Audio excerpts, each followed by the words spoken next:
Hello students, आज आपका topic chemical bonding का लेक्चर नंबर 3, जिसमें हम कोऑर्डिनेट बॉन्ड यानी कि डेटिव बॉन्ड या उपसहसंयोजक बंध के बारे में पढ़ेंगे। तो उपसहसंयोजक बंध यानी कि कोऑर्डिनेट बॉन्ड भी एक तरीके का कोवैलेंट बॉन्डिंग ही होता है, लेकिन उसमें अगर हम देखें तो एक डोनर एटम होता है और एक एक्सेप्टर एटम होता है, यानी कि एक दाता परमाणु और एक ग्राही परमाणु इसमें होता है।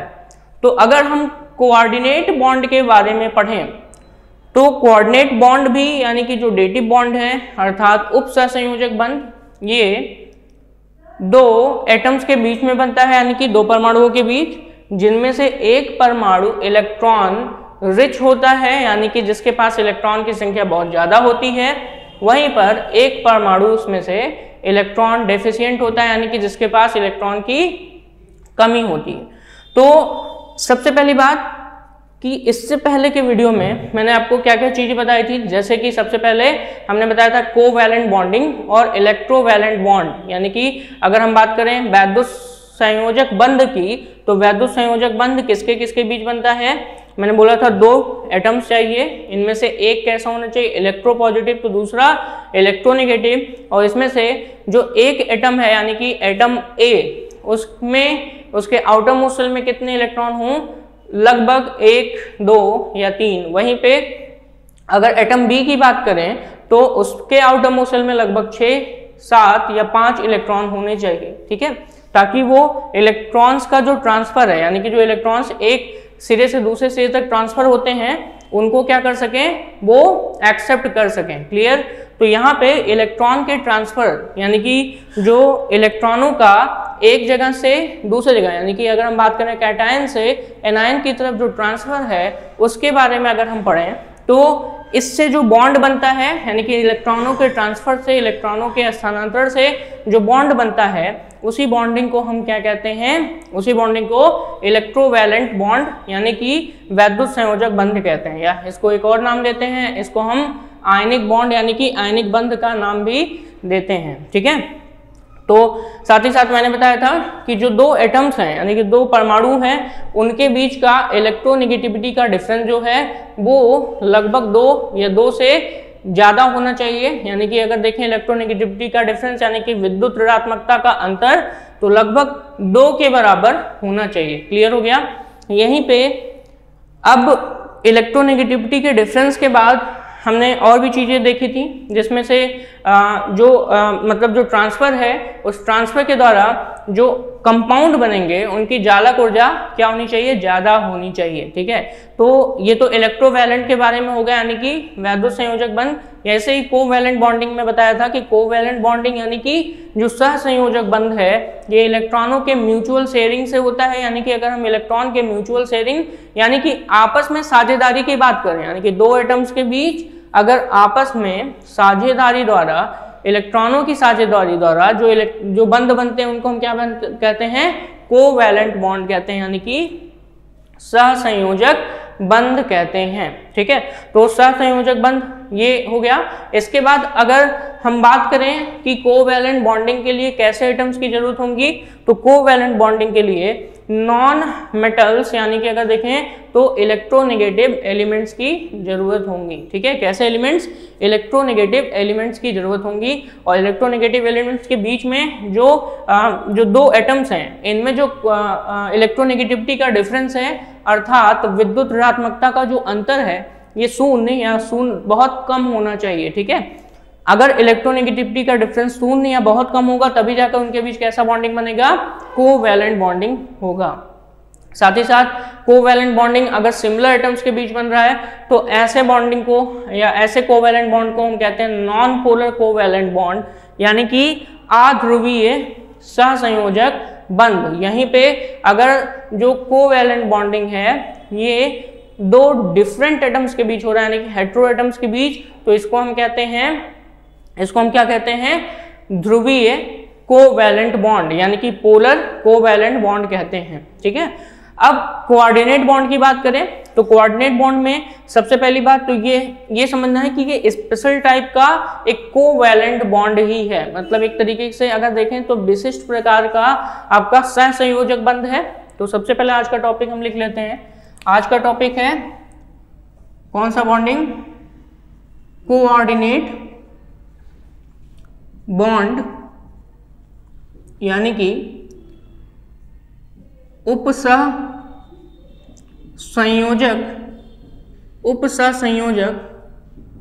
बंध इसे कहते हैं। कौन सा बंध कहते हैं?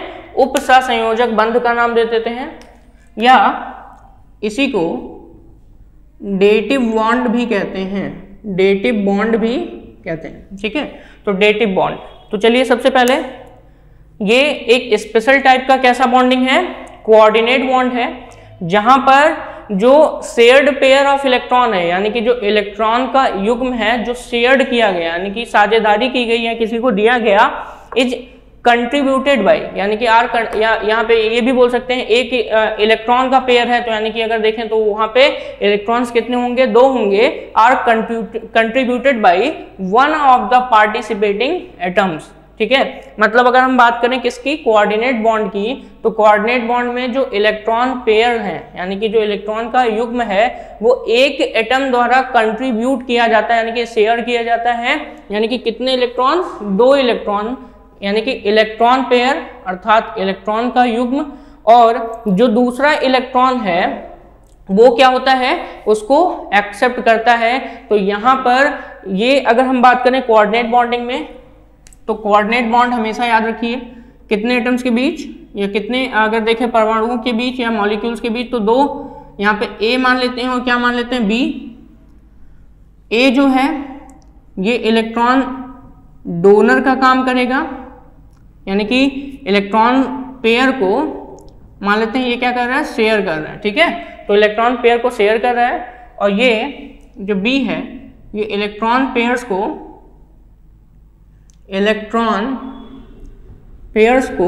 क्या कर रहे हैं?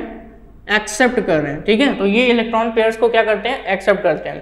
तो यहाँ पे ए क्या है? इलेक्ट्रॉन पेयर्स को शेयर कर रहा है, और यहाँ पे जो आपका बी है वो इलेक्ट्रॉन पेयर्स को एक्सेप्ट कर रहा है। जो इलेक्ट्रॉन को कंट्रीब्यूट कर रहा है, यानी कि इलेक्ट्रॉन को डोनेट कर रहा है, उसको हम डोनर एटम कहते हैं। यानी कि ये इलेक्ट्रॉन पेयर्स को शेयर कर रहा है, यानी कि ये कैसा एटम हो गया? ये हो गया डोनर एटम, यानी कि इसको कहते हैं दाता परमाणु। इसको नाम देते हैं हम लोग दाता परमाणु का नाम देते हैं। यहीं पर इसको हम कहते हैं एक्सेप्टर एटम, यानी कि बी को हम नाम देंगे एक्सेप्टर एटम, यानी कि इसी को हम कहते हैं ग्राही परमाणु। क्या नाम देंगे? ग्राही परमाणु का नाम देते हैं। क्लियर? तो अगर हम फिर से बोलें तो coordinate bond is a special type of covalent bond. ठीक है, मतलब डेटिव बॉन्ड जो है वो एक विशिष्ट प्रकार का सहसंयोजक बंध ही है, जिसमें इलेक्ट्रॉन जो है वो शेयर्ड किए जा रहे हैं, लेकिन इलेक्ट्रॉनों का पेयर यहाँ पे जो है वो शेयर्ड किया जा रहा है, यानी कि साझेदारी में लाया जा रहा है। ठीक है, electrons are contributed by one species only but shared by both. इसका मतलब समझिए, इलेक्ट्रॉन्स जो हैं उसको एक ही एटम द्वारा शेयर किया जा रहा है, यानी कि कंट्रीब्यूट किया जाए। कंट्रीब्यूट का मतलब दिया जा रहा है, लेकिन यहाँ पर अगर कंट्रीब्यूशन एक के द्वारा दिया जा रहा है, तो कंट्रीब्यूशन एक के द्वारा देने का मतलब यहाँ पे हुआ कि वो शेयर दोनों में किया जा रहा है। मतलब ऐसा है कि इसने दिया और इसने एक्सेप्ट किया, लेकिन इसमें शेयरिंग किसकी है? साझेदारी वो दोनों की है। ठीक है, तो ऐसे में जिसने कंट्रीब्यूट किया है, यानी कि जिसने इलेक्ट्रॉन पेयर्स को देने का कार्य किया, उसको हम क्या कहते हैं? दाता परमाणु, यानी कि डोनर एटम। वहीं पे जिसने इलेक्ट्रॉन पेयर को एक्सेप्ट करने का काम किया उसको हम क्या कहते हैं? एक्सेप्टर एटम, यानी कि ग्राही परमाणु कहते हैं। ठीक है, चलिए, तो यहाँ पर दाता परमाणु हमेशा ध्यान में रखिए, हमेशा इलेक्ट्रॉन रिच होगा। कैसा होगा? Electron rich. और ग्राही परमाणु ये इलेक्ट्रॉन डेफिशिएंट होगा, ये इलेक्ट्रॉन डेफिशिएंट होगा। ठीक है, इलेक्ट्रॉन रिच होगा, और यहीं पे ग्राही परमाणु कैसा होगा? इलेक्ट्रॉन डेफिशिएंट होगा। इलेक्ट्रॉन रिच का मतलब ये आपके कैसे हैं? इलेक्ट्रॉन रिच का मतलब यहाँ पे अगर हम बात करें तो इलेक्ट्रॉनों की अधिकता होगी, अर्थात इसमें लोन पेयर ऑफ इलेक्ट्रॉन्स होंगे, और वहीं पे इलेक्ट्रॉन डेफिशिएंट का मतलब इलेक्ट्रॉन की यहाँ पे क्या होगी, कमी होगी, यानी कि इसमें इलेक्ट्रॉनों के नंबर्स क्या होंगे, लेस होंगे। ठीक है, तो सबसे पहला यहाँ पे जो पॉइंट है उस पॉइंट को मैं यहाँ पे नोट कर दे रहा हूँ कि कोऑर्डिनेट बॉन्ड एक तरीके का special type of covalent bond, special type of covalent bond. ठीक है, एक तरीके का कोवैलेंट बॉन्ड है स्पेशल टाइप का। क्लियर? साथ ही साथ यहाँ पर फिर से वही चीज, कंट्रीब्यूट कौन कर रहा है, एक एटम कर रहा है, एक्सेप्ट कौन कर रहा है, दूसरा एटम कर रहा है। तो जो कंट्रीब्यूट कर रहा है क्या, इलेक्ट्रॉन पेयर्स को, इलेक्ट्रॉन पेयर्स का मतलब कितने इलेक्ट्रॉन्स, 2 इलेक्ट्रॉन। ठीक है, तो ये इलेक्ट्रॉन पेयर्स हो गए। तो कंट्रीब्यूट जो कर रहा है उसको डोनर एटम यानी कि दाता परमाणु, जो एक्सेप्ट कर रहा है उसको एक्सेप्टर यानी कि ग्राही परमाणु का नाम देते हैं। जो डोनर एटम है वो इलेक्ट्रॉन रिच होगा, और जो यहाँ पर एक्सेप्ट कर रहा है वो इलेक्ट्रॉन का क्या होगा, डेफिशिएंट होगा। क्लियर हो गया? यहाँ पर जब भी कभी बॉन्ड का नोटेशन दिखाते हैं, यानी कि बॉन्ड को रिप्रेजेंट करने का तरीका है, किसके बीच मान लेते हैं ए और बी के बीच इलेक्ट्रोवैलेंट बॉन्ड बन रहा है, तो इसको रिप्रेजेंट करने का तरीका है ए और बी के बीच एक एरो बना देंगे। यहाँ पे एरो जो है, इसका जो टेल है, एरो का टेल ये होना चाहिए किसकी तरफ, डोनर की तरफ, और ये जो एरो का हेड है ये होना चाहिए किसकी तरफ, एक्सेप्टर एटम की तरफ होना चाहिए। क्लियर हो गया? तो यहाँ से जो चीजें हैं आपको क्लियर हो गई हैं कि जब भी कभी कोऑर्डिनेट कोवैलेंट बॉन्ड बनेगा, यानी कि अगर कोऑर्डिनेट कोवैलेंट बॉन्ड की बात करें या कोऑर्डिनेट की बात करें, तो यहाँ पर आप सीधे सीधे ये देखेंगे कि डोनर से एक्सेप्टर की तरफ एरो का साइन तो नहीं बना है, और अगर एरो का साइन बना है तो सीधी सीधी बात यहाँ पे सीधे सीधे आप ये कहेंगे कि कौन सा बॉन्डिंग है, कोऑर्डिनेट कोवैलेंट बॉन्ड है, यानी कि उसी को हम क्या कहते हैं, डेटिव बॉन्ड भी कहते हैं। एग्जाम्पल के तौर पर हम मान लेते हैं जैसे कि NH3BF3, एग्जाम्पल के तौर पर NH3BF3, ठीक है, NH3BF3 यह मान लेते हैं किसके तौर पर, एग्जाम्पल के तौर पर। चलिए देखते हैं हम यहाँ पे। अब यहाँ पर पहला जो है, यानी कि अगर हम माने तो मॉलिक्यूल जो NH3 है ये क्या है, अगर यहाँ पे बात करें तो इसको अमोनिया कहते हैं, और BF3 को बोलते हैं बोरान ट्राइफ्लोराइड। क्या कहते हैं, बोरान ट्राइफ्लोराइड। तो चलिए इसका अगर हम लुईस स्ट्रक्चर बनाएं तो अमोनिया यानी कि नाइट्रोजन, अगर NH3 का हम स्ट्रक्चर बनाना चाहें तो सबसे पहली बात तो आपको ये पता होना चाहिए कि नाइट्रोजन का परमाणु क्रमांक कितना है, 7 है। इसके आउटर मोस्ट शेल में कितने इलेक्ट्रॉन्स होंगे, 5 होंगे। तो यहाँ पर नाइट्रोजन का कॉन्फ़िगरेशन लिख सकते हैं 2,5, आउटर मोस्ट शेल में कितने इलेक्ट्रॉन, 5। तो नाइट्रोजन के चारों तरफ हम कितने इलेक्ट्रॉन दिखाएंगे, 5 इलेक्ट्रॉन दिखाएंगे, ये 5 इलेक्ट्रॉन, ठीक है, जिनमें से इसके 3 इलेक्ट्रॉन हाइड्रोजन के साथ कोवैलेंट बॉन्ड यानी कि सहसंयोजक बंध बनाएंगे। तो हाइड्रोजन के साथ हम इसको, हाइड्रोजन का एक एटम अपने इलेक्ट्रॉन के साथ और हाइड्रोजन का एक एटम अपने इलेक्ट्रॉन के साथ, इनके साथ क्या बना लिया, यहाँ पर कोवैलेंट बॉन्ड बनाया। और कोवैलेंट बॉन्ड बनेगा तो अब हम इसको ऐसे रिप्रेजेंट कर सकते हैं, N के साथ हाइड्रोजन, इधर भी हाइड्रोजन और नीचे भी हाइड्रोजन, और यहाँ पे ये लोन पेयर खाली है, ठीक है। मतलब अमोनिया में अगर देखें तो एक लोन पेयर प्रेजेंट होता है, और अमोनिया का ऑक्टेट क्या है, कंप्लीट है, 2, 2, 4, 2, 6, 2, 8, यानी कि एक अगर कोवैलेंट बॉन्ड की बात करें तो उसमें कितने इलेक्ट्रॉन्स होते हैं, एक बॉन्ड में हमेशा 2 इलेक्ट्रॉन होते हैं। तो यहाँ पर आपके 8 इलेक्ट्रॉन इस नाइट्रोजन के पास, इसका ऑक्टेट कंप्लीट है। ऐसे ही हाइड्रोजन को अगर देखें तो हाइड्रोजन का डुप्लेट कंप्लीट है, यानी कि हाइड्रोजन के आउटर मोस्ट शेल में कितने इलेक्ट्रॉन्स हो गए, 2 इलेक्ट्रॉन्स हो गए। तो कॉन्फ़िगरेशन स्टेबल है। तो यहाँ से एक चीज और हम इसमें ऐड कर सकते हैं कि जो इलेक्ट्रॉन रिच है, यानी कि जिनमें इलेक्ट्रॉनों की अधिकता है, इनका ऑक्टेट क्या होता है, कंप्लीट होता है, यानी कि इनका अष्टक क्या होना चाहिए, कंप्लीट होना चाहिए। और भाई इलेक्ट्रॉन डेफिशिएंट है, यानी कि जो एटम है उसके पास इलेक्ट्रॉन है ही नहीं, मतलब इलेक्ट्रॉनों की कमी है, तो इसका ऑक्टेट क्या होता है, कंप्लीट नहीं होता है, यानी कि इनका अष्टक पूरा नहीं होता है। क्लियर हो गया। तो कोऑर्डिनेट या कोवैलेंट या डेटिव बॉन्ड, इसमें से हमने अमोनिया के बारे में बताया। अब अमोनिया के साथ साथ ये अमोनिया कैसा हो गया, इसके पास लोन पेयर है, तो ये किसकी तरह बिहेव करेगा, दाता परमाणु की तरह। अब यहीं पे हमने BF3 की बात की, तो चलिए BF3 का भी हम लिख लेते हैं। BF3 बोरॉन ट्राइफ्लोराइड, और बोरॉन ट्राइफ्लोराइड यहाँ पे लिखा है, बोरॉन के पास एटॉमिक नंबर होता है 5 और इसके आउटर मोस्ट शेल में कितने इलेक्ट्रॉन्स होंगे, 3 इलेक्ट्रॉन्स होंगे। तो अगर हम यहाँ पर बोरॉन का स्ट्रक्चर बनाना चाहें तो बोरॉन के स्ट्रक्चर में यहाँ पे कितने इलेक्ट्रॉन्स हम दिखाएंगे, 3 इलेक्ट्रॉन्स, और तीनों इलेक्ट्रॉन्स फ्लोरीन के एटम से जुड़े हुए हैं। तो फ्लोरीन के एटम से यहाँ पर एक फ्लोरीन और यहाँ पे एक फ्लोरीन, और इसको अगर हम लिखना चाहें तो इसको हम कैसे लिख सकते हैं, इसको लिख सकते हैं B के साथ इधर F और एक F, ये तीनों के तीनों कैसे बॉन्ड बन गए, कोवैलेंट बॉन्ड बन गए।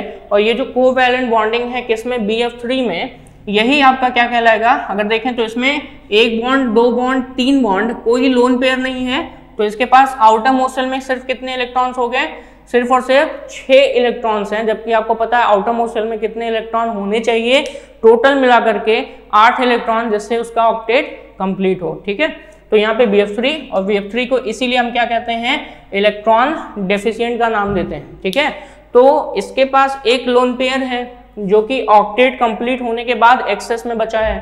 ठीक है, यहीं पर अगर हम बात करें BF3 की, तो इसके पास ऑक्टेट कंप्लीट नहीं, यानी कि इलेक्ट्रॉन डेफिशिएंट है, यानी कि इलेक्ट्रॉन की कमी है। तो अगर हम इन दोनों के बीच अब हम क्या बनाना चाहें, कोऑर्डिनेट बॉन्ड दिखाना चाहें, तो कोऑर्डिनेट बॉन्ड NH3 और किसके बीच, BF3 के बीच दिखाने के लिए हम ऐसे लिखेंगे, ये हो गया आपका NH3, इसके पास कितने लोन पेयर, एक लोन पेयर, यहीं पे ये हो गया BF3, इसके पास लोन पेयर की कमी, और हम इसको ऐसे एरो के थ्रू दिखा देंगे। ठीक है, तो ये हो गया NH3 BF3 के बीच कैसा बॉन्डिंग, कोऑर्डिनेट बॉन्डिंग। ठीक है, अगर ऐसे भी नहीं दिखाना है तो ऐसे आप लिख सकते हैं, नाइट्रोजन के साथ कितने हाइड्रोजन जुड़े हुए हैं, 3 हाइड्रोजन, इसके बाद एरो बनाइए बोरॉन की तरफ, और बोरॉन के साथ कितने फ्लोरीन जुड़े हुए हैं, 3 फ्लोरीन आपके ऐड हैं। तो ये भी आपका किस तरीके का हो गया, अमोनिया और बोरॉन ट्राइफ्लोराइड के बीच जो बॉन्डिंग है वो कैसी बॉन्डिंग है, कोऑर्डिनेट बॉन्ड है, या इसी को हम कहेंगे कौन सी बॉन्डिंग, डेटिव बॉन्ड भी कहते हैं। ठीक है,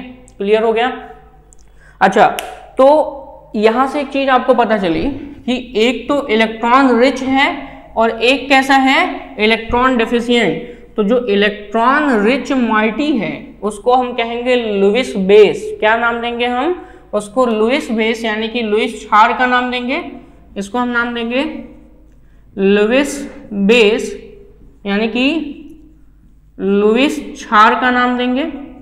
और वहीं पर जो आपका BF3 है इसको हम नाम देंगे लुईस एसिड, यानी कि लुईस अम्ल का नाम देंगे। क्लियर, तो एक हो गया लुईस बेस और लुईस एसिड, जिसमें से लुईस बेस को हम लुईस क्षार का नाम देंगे और लुईस एसिड को लुईस अम्ल का नाम देंगे। अब यहाँ पे इनका मतलब क्या है, लुईस बेस वो बेस होते हैं जिनमें इलेक्ट्रॉन रिच होता है, यानी कि इलेक्ट्रॉन ज्यादा पाए जाते हैं, और लुईस एसिड ऐसे एसिड हैं, ठीक है, जिनमें, या ऐसे स्पीशीज को कहते हैं जो इलेक्ट्रॉन डेफिशिएंट होते हैं। ठीक है, तो ये चीज आपको क्लियर हो गई। तो यानी कि अगर कोऑर्डिनेट बॉन्ड की बात करें तो उसमें से एक लुईस बेस होगा और एक होगा लुईस, आपका लुईस बेस के साथ एक होगा वहां पे लुईस एसिड होगा। क्लियर हो गया, ठीक है। तो कोऑर्डिनेट बॉन्ड आप समझ गए। एग्जांपल्स में और भी हैं, जैसे कि अगर एग्जांपल्स हम लें तो यहाँ पे कार्बन मोनोऑक्साइड, ठीक है, N2O H3O2, इन सब के बीच भी आपका कैसा बॉन्डिंग बनता है, कोऑर्डिनेट बॉन्ड बनता है। ठीक है, तो ये हो गया आपका किसके बारे में, कोऑर्डिनेट बॉन्ड के बारे में। एग्जांपल्स में जैसे कि मैंने आपको बताया कार्बन मोनोऑक्साइड, नाइट्रोजन डाइऑक्साइड, यहीं पे H2O2 यानी कि हाइड्रोजन पर ऑक्साइड, साथ ही साथ N2O3 डाई नाइट्रोजन ट्राईऑक्साइड, ठीक है, यहीं पे N2O4 डाई नाइट्रोजन टेट्राऑक्साइड, ठीक है, और साथ ही साथ die nitrogen pentoxide, SO4 2-, SO2 2-, ठीक है। तो ये सब के सब आपके क्या हैं, कोऑर्डिनेट बॉन्ड बनाते हैं। ठीक है, कैसे बॉन्ड बनाते हैं? कोऑर्डिनेट बॉन्ड बनाते हैं। चलिए अब हम बात करेंगे कैरेक्टरिस्टिक्स की, और उन कैरेक्टरिस्टिक्स में हम आयनिक कंपाउंड कैसे होते हैं, साथ ही साथ यहाँ पर आयनिक कंपाउंड के साथ साथ अगर यहाँ पे हम बात करें तो कोवैलेंट कंपाउंड का कैरेक्टरिस्टिक्स क्या है, यानी कि प्रॉपर्टी क्या है, और कोवैलेंट के साथ साथ यहीं पर अगर हम बात करें तो आपके कोऑर्डिनेट कंपाउंड का कैरेक्टरिस्टिक्स क्या है, तो उनके बारे में हम लोग पढ़ेंगे। तो सबसे पहले हम अब स्टार्ट करने जा रहे हैं कि इलेक्ट्रोवैलेंट, यानी कि इलेक्ट्रोवैलेंट का मतलब यहाँ पे अगर देखें तो इलेक्ट्रोवैलेंट का मतलब वैद्युत संयोजक जो कंपाउंड है यानी कि यौगिक है, उनके बारे में बात करने जा रहे हैं। तो characteristics of electrovalent compound, heading है कैरेक्टरिस्टिक्स ऑफ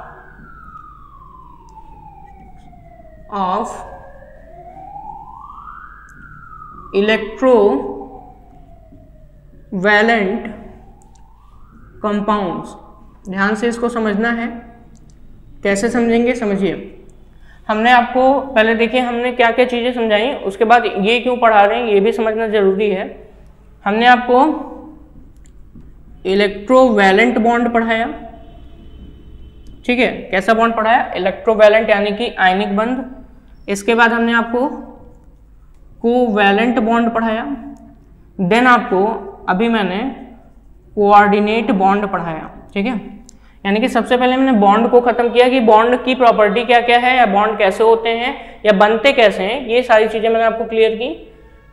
अब इसके बाद इसके कंपाउंड्स के कैरेक्टरिस्टिक्स देखेंगे, इसके यौगिक कैसे होते हैं, कोवैलेंट कंपाउंड्स के भी कैरेक्टरिस्टिक्स पढ़ेंगे, देन कोऑर्डिनेट कंपाउंड्स के भी कैरेक्टरिस्टिक्स पढ़ेंगे, यानी कि उसकी विशेषताएं क्या हैं, उसकी प्रॉपर्टी क्या है, तो ये पढ़ना है। तो इसीलिए सबसे पहले हमने इनके बॉन्ड के बारे में पढ़ा है कि बॉन्ड का टाइप या नेचर कैसा है, बॉन्ड होता कैसा है, ये तीनों। और साथ ही साथ अब हम स्टार्ट करेंगे इलेक्ट्रोवैलेंट बॉन्ड का कंपाउंड का नेचर कैसा है, तो वही है कैरेक्टरिस्टिक्स ऑफ इलेक्ट्रोवैलेंट कंपाउंड्स, ठीक है।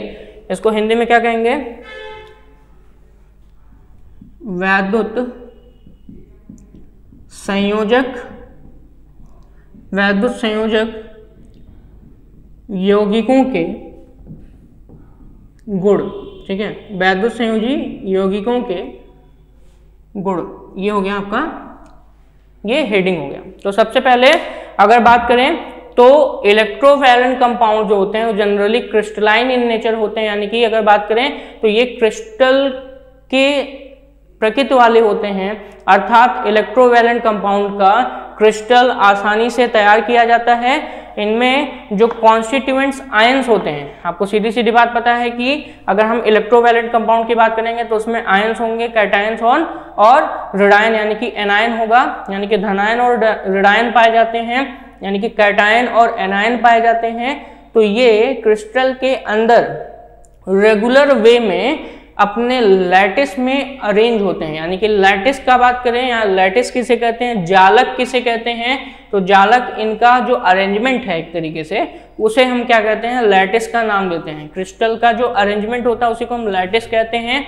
और उस अरेंजमेंट में जो इनके आयंस हैं, ठीक है, वो कैसे होते हैं, रेगुलर वे में अरेंज होते हैं, ठीक है, यानी कि नियमित रूप से अरेंज होते हैं। तो सबसे पहला अगर नेचर की बात करें तो कैसा है, क्रिस्टलाइन इन नेचर, यानी कि क्रिस्टलाइन इन नेचर मतलब क्रिस्टल प्रकृति के, ठीक है, क्रिस्टलीय प्रकृति है, क्रिस्टल प्रकृति है, ठीक है।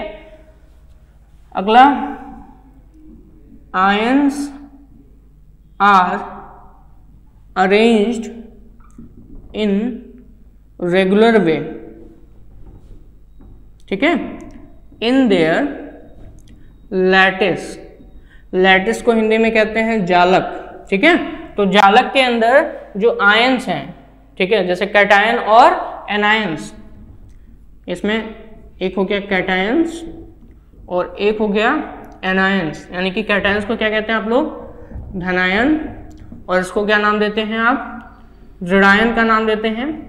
तो ये जो कैटायंस और एनायंस हैं ये रेगुलर वे में जो जालक है इनका उसमें अरेंज होते हैं।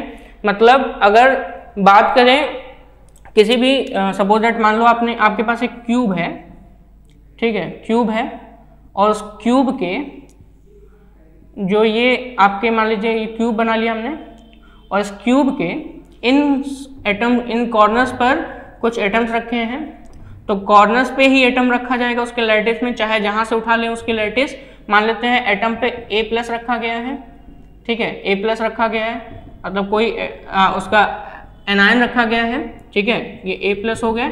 और वहीं पर जो बाकी के बीच बीच में लाइनों के बीच बीच में है तो यहाँ पे B- रखा गया है, यहाँ भी B-। तो एक तरीके से जितने भी लैटिस हम देखेंगे तो हर जगह आपका यही सेम टू सेम दिखेगा, आपको हमेशा यही आपको दिखेगा B-। कहाँ पे जो A+, दोनों A+ हैं, A+ आयंस के बीच में आपको B- का अरेंजमेंट दिखेगा। तो हर जगह आपको सेम क्या दिखेगा, रेगुलर वे में दिखेगा। इसीलिए हम इसको कहते हैं कि जो इलेक्ट्रोवैलेंट कंपाउंड्स होते हैं इनका जो लैटिस होता है उसमें जो आयंस होते हैं उनकी पोजीशन कैसी होती है, रेगुलर वे में होती है, ठीक है। इलेक्ट्रोवैलेंट कंपाउंड्स के पास हाई मेल्टिंग और हाई बॉइलिंग पॉइंट होते हैं, ठीक है। और अगर हम ऑर्डर ऑफ यहाँ पे मेल्टिंग और बॉइलिंग पॉइंट की बात करें तो फ्लोरीन, क्लोरीन, ब्रोमीन और आयोडीन में सबसे ज़्यादा किसका होगा, सोडियम फ्लोराइड का। जैसे मान लेते हैं हमारे पास एक सोडियम है, चलिए हम यहाँ पे थोड़ी सी चीज़ और बताते हैं, क्रिस्टल वाली बात होगी। जो अगला टॉपिक हम बताने जा रहे हैं वो क्या है, तो इलेक्ट्रोवैलेंट कंपाउंड्स की पास हाई मेल्टिंग पॉइंट यानी कि गलनांक एंड हाई बॉइलिंग पॉइंट यानी कि क्वथनांक उच्च होते हैं, ठीक है। मतलब इनका अगर मेल्टिंग पॉइंट की बात करें तो मेल्टिंग पॉइंट मतलब गलनांक, और इनका बॉइलिंग पॉइंट यानी कि क्वथनांक दोनों ही बहुत उच्च होते हैं। और यहीं पे अगर हम सोडियम के हैलाइड्स और ऑक्साइड की बात करें तो सोडियम के हैलाइड और ऑक्साइड में, ठीक है, जो सेकंड ग्रुप के एलिमेंट्स हैं, मतलब अगर हम सोडियम की बात करें तो हैलिन आने की रब से परियाद, मतलब अगर सोडियम की बात करें तो सोडियम का सिर्फ हम हैलाइड लेके चलते हैं, यानी कि सोडियम के हम बात करेंगे किसके बारे में, हैलाइड्स। और सेकंड ग्रुप के मतलब सेकंड ए ग्रुप के ऑक्साइड की बात करें तो इसमें जो ऑर्डर होगा वो आपको ऐसे मिलेगा, सोडियम के हैलाइड यानी कि हैलाइड मतलब होता है हैलोजन से रिएक्शन, तो sodium fluoride, sodium chloride, sodium bromide और सोडियम आयोडाइड, ये हो गए सोडियम के हैलाइड। वहीं पे सेकंड ए ग्रुप के यानी कि जो आपके सेकंड ए ग्रुप है उनके जो ऑक्साइड्स हैं इनकी अगर बात करें तो यहाँ पर सेकंड ए ग्रुप के एलिमेंट्स में मैग्नीशियम, कैल्शियम, स्ट्रॉन्शियम, ये सारी चीजें आती हैं। तो यहाँ पे बेरियम, ठीक है, तो चलिए यहाँ पे MgO इसके ऑक्साइड, मैग्नीशियम ऑक्साइड, CaO, और यहाँ पे मान लेते हैं BaO यानी कि बेरियम ऑक्साइड है।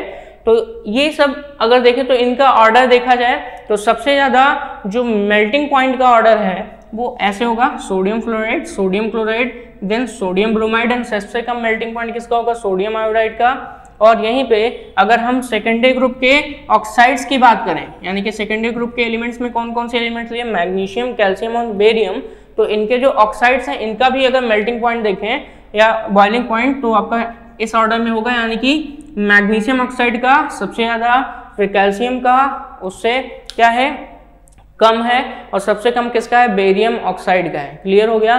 तो ये ऑर्डर है किसका, हाई मेल्टिंग पॉइंट और हाई बॉइलिंग पॉइंट के लिए, ठीक है। तो अगर सोडियम के हैलाइड की बात करें, यहाँ पे बस इतना समझिए कि सोडियम का हैलाइड लिखें तो सोडियम के हैलाइड का ऑर्डर हमेशा फ्लोरीन से लेके आपके आयोडीन तक घटेगा, यानी कि मेल्टिंग पॉइंट की बात करें तो मेल्टिंग पॉइंट और बॉइलिंग पॉइंट हमेशा फ्लोरीन से लेके आयोडीन तक के क्या होगा, डिक्रीज करेगा। वहीं पे अगर सेकेंडरी ग्रुप के ऑक्साइड्स की बात करें, ये भी क्या है, एक तरीके से अगर देखें तो ये कैसा कंपाउंड है, सबके सब ये सबके सब इलेक्ट्रोवैलेंट कंपाउंड है, ठीक है। इसीलिए इलेक्ट्रोवैलेंट कंपाउंड को ही लेके चल रहे हैं। तो मैग्नीशियम ऑक्साइड, कैल्शियम ऑक्साइड और बेरियम ऑक्साइड में आपके डिक्रीजिंग ऑर्डर में मिलेगा। क्लियर हो गया।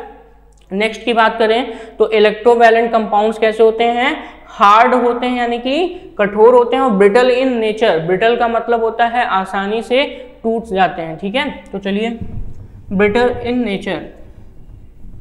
सबसे पहली बात यहाँ पे हमने बात की क्रिस्टल प्रकृति का होता है यानी कि क्रिस्टलीय नेचर का होता है। इन पॉइंट्स को जितनी बार मैं बोल रहा हूँ उतनी बार आप ध्यान से सुनिए और उसको लिखते जाइए, एक पॉइंट बनाते रहिए ताकि आपको चीज़ें क्लियर होती रहें।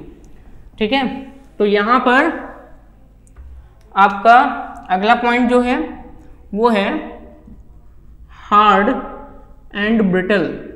ब्रिटल मतलब होता है, अगर ब्रिटल की बात करें तो उसको कहते हैं भंगुर। भंगुर मतलब होता है आसानी से टूट जाता है, तो ब्रिटल इन नेचर इसको कहते हैं भंगुर। ठीक है, तो हार्ड मतलब कैसे होते हैं, ठोस होते हैं, मतलब कठोर होते हैं।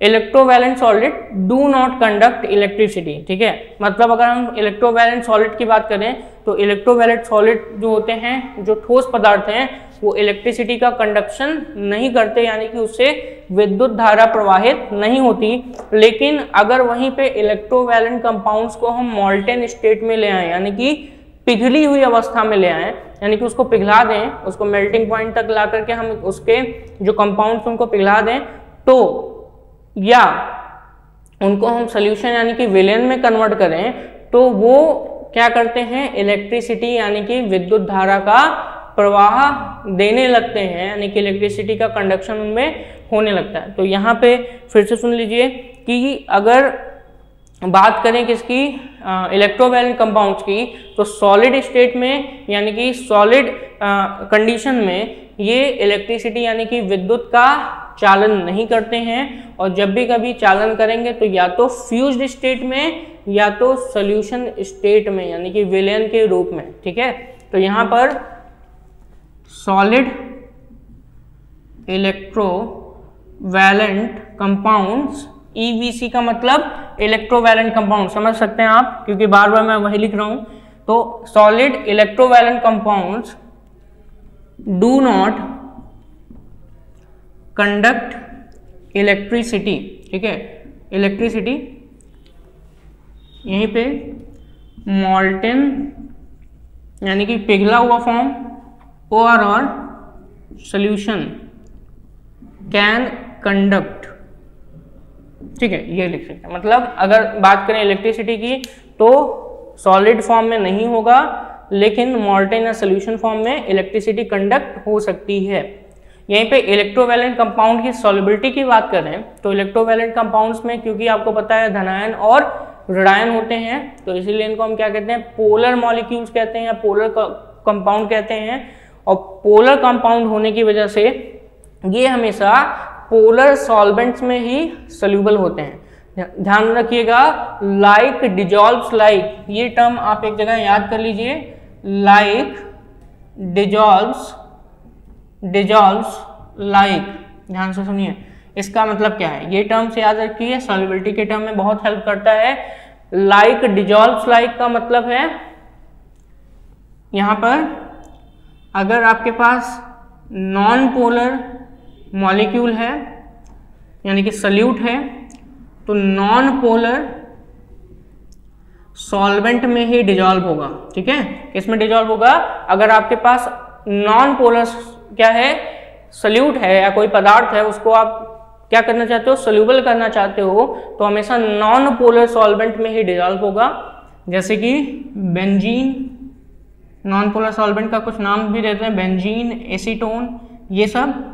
वहीं पे लाइक डिजॉल्व लाइक का मतलब क्या है, पोलर अगर है सॉल्वेंट या पोलर सल्यूट है, तो पोलर मॉलिक्यूल्स हमेशा किसमें, पोलर सॉल्वेंट में ही डिजॉल्व होंगे। किसमें डिजॉल्व होंगे, पोलर सॉल्वेंट में। ठीक है, तो पोलर सॉल्वेंट जैसे कि वाटर हो गया। ठीक है, वाटर को हम लोग यूनिवर्सल सॉल्वेंट कहते हैं। एल्कोहल हो गया, ठीक है, तो एल्कोहल हो गया, यानी कि एक तरीके से अगर देखें तो पोलर सॉल्वेंट में पोलर मॉलिक्यूल डिजॉल्व होंगे, यानी कि ध्रुवीय अणु और अध्रुवीय अणु की बात करें तो नॉन पोलर मॉलिक्यूल्स, ठीक है, नॉन पोलर सॉल्वेंट में डिजॉल्व होंगे। वहीं पे पोलर मॉलिक्यूल्स की बात करें तो पोलर मॉलिक्यूल्स किसमें, पोलर सॉल्वेंट में डिजॉल्व होंगे। तो यहाँ पर थोड़ी सी चीज देखें कि अगर हमें क्या करना है, इलेक्ट्रोवैलेंट कंपाउंड्स को क्या करना है, डिजॉल्व करना है या अच्छे तरीके से सोल्यूबल करना है, यानी कि उसको घुलनशील बनाना है, तो घुलनशील किस में बनाएंगे हम हमेशा, पोलर सॉल्वेंट्स में, ठीक है। तो यानी कि electrovalent compounds are soluble in polar solvent. और ऐसा क्यों हो रहा है, क्योंकि जो इलेक्ट्रोवैलेंट कंपाउंड्स हैं इनको अगर आप देखें तो ए और बी टाइप का होता है, जिसमें एक पे पॉजिटिव एक पे नेगेटिव। तो ये पॉजिटिव और नेगेटिव का मतलब ये पोलर मॉलिक्यूल्स हैं, ठीक है। और पोलर मॉलिक्यूल्स हमेशा किस में सॉल्व होंगे, पोलर सॉल्वेंट में सॉल्व होंगे, जैसा कि मैंने लिखा है लाइक डिजॉल्व्स लाइक, ठीक है। मतलब जैसा पदार्थ वैसा उसका सॉल्वेंट यानी कि विलायक, ठीक है। यहीं पे electrovalent compounds are insoluble in किसमें, नॉन पोलर सॉल्वेंट। तो नॉन पोलर सॉल्वेंट यानी कि अध्रुवीय विलायकों में जो वैद्युत संयोजक यौगिक है ये सॉल्युबल नहीं होता है, ठीक है। यहीं पे इलेक्ट्रोवैलेंट कंपाउंड्स को तो हमने सॉल्युबल कर दिया, साथ ही साथ इलेक्ट्रोवैलेंट बॉन्ड कैसा होता है, नॉन रिजिड होता है और नॉन डायरेक्शनल होता है। जैसे कि आपका कोवैलेंट बॉन्ड कैसा होता है, डायरेक्शनल बॉन्ड होता है। यहाँ पे अगर बात करें डायरेक्शनल बॉन्ड कहने का मतलब क्या है, तो आपने सुना होगा आइसोमेरिज्म यानी कि समावयवता। तो जिनके बॉन्ड्स डायरेक्शनल होते हैं वो आइसोमेरिज्म यानी कि समावयवता शो करते हैं। और समावयवता का मतलब होता है कि मॉलिक्यूलर फार्मूला सेम हो बट ओरिएंटेशन और स्ट्रक्चरल फार्मूला डिफरेंट हो, तो उसको हम क्या कहते हैं, समावयवता का नाम देते हैं, यानी कि आइसोमेरिज्म का नाम देते हैं। तो ऐसे ही जब भी कभी आप किसके बारे में पढ़ेंगे, इलेक्ट्रोवैलेंट कंपाउंड्स के, तो इलेक्ट्रोवैलेंट कंपाउंड्स के जो बॉन्डिंग है यानी कि जो बॉन्ड्स हैं, यानी कि अगर हम बात करें वैद्युत सहसंयोजक बंध की अर्थात आयनिक बॉन्ड की, तो ये नॉन डायरेक्शनल होता है और नॉन रिजिड होता है, ठीक है, जिसकी वजह से ये आइसोमेरिज्म शो नहीं कर पाता। तो कैसा है, non rigid and non directional bonding, ठीक है। इनमें कैसे पाई जाती है, नॉन रिजिड और नॉन डायरेक्शनल बॉन्डिंग पाई जाती है, ठीक है। और इसी वजह से स्पेस आइसोमेरिज्म नहीं शो करते, ठीक है। स्पेस आइसोमेरिज्म में आपका ज्योमेट्रिकल और ऑप्टिकल आइसोमेरिज्म आता है, यानी कि ये ज्योमेट्रिकल यानी कि ज्यामितीय समावयवता और ऑप्टिकल यानी कि प्रकाशिक समावयवता नहीं शो करते हैं, ठीक है। तो ये भी क्वेश्चन आपका एग्जाम्पल बन सकता है, क्वेश्चन बन सकता है कि जो आपके आयनिक कंपाउंड्स होते हैं वो आइसोमेरिज्म यानी कि समावयवता क्यों नहीं प्रदर्शित करते हैं। तो सीधी सीधी बात, उसमें उनका जो बॉन्ड है वो नॉन डायरेक्शनल है, यानी कि उस दिशाहीन है, उसका ये नहीं पता कि दिशा कहाँ है, डायरेक्शन कहाँ है, इसीलिए वो ना तो ज्यामितीय समावयवता और ना ही प्रकाशिक समावयवता प्रदर्शित कर सकता, अर्थात स्पेस आइसोमेरिज्म को शो नहीं करता, ठीक है। तो ये सारी चीजें आपकी किसके, इलेक्ट्रोवैलेंट कंपाउंड्स की हुई। कुछ और चीजें भी हैं, जैसे कि इलेक्ट्रोवैलेंट कंपाउंड की बात करें तो आइसोमॉर्फिज्म शो करते हैं।